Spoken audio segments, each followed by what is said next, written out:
Ration షాపుల్లో కూడా సన్నబియ్యం పంపిణీ ఉండబోతుందని చెప్తున్నారు. మొత్తం మీద 30వ తారీఖు సీఎం చేతుల మీదుగా ప్రారంభించబోతున్నారు. సార్, మొత్తం మీద మీరు ఇచ్చినటువంటి మాట ప్రకారం రేషన్ షాపులో సన్న బియ్యాన్ని అందించబోతున్నారు. ఏం చెప్తారు సార్? రమేష్, 30 తారీఖు ఉగాదిన రాష్ట్ర వ్యాప్తంగా సన్నబియ్యం రేషన్లో సన్నబియ్యం కార్యక్రమం మొదలు పెడుతున్నాం. ఈ సన్నబియ్యం కార్యక్రమం లాంచ్ ప్రోగ్రామ్కి, ప్రారంభ కార్యక్రమానికి హుజూర్నగర్ కాన్స్టిట్యున్సీకి ముఖ్యమంత్రి గారిని ఆహ్వానించడం జరిగింది.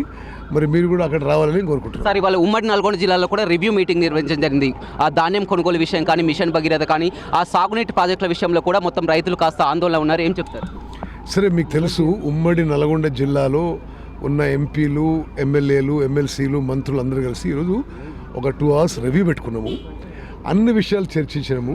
అభివృద్ధి కార్యక్రమాలు, సంక్షేమ కార్యక్రమాలు, పార్టీని ఎట్లా పటిష్టం చేయాలి, ఎట్లా ఐకమత్యంగా సమన్వయంగా ముందుకు పోవాలి, అన్ని విషయాలు కూడా ముందు చర్చించుకున్నాం.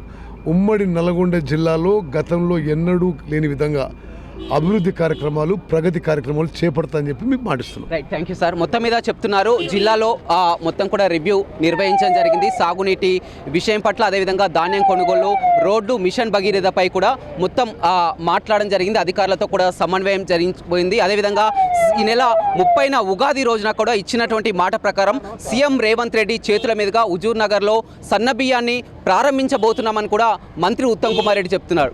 రవితో రమేష్, బిగ్ టీవీ, సూర్యాపేట.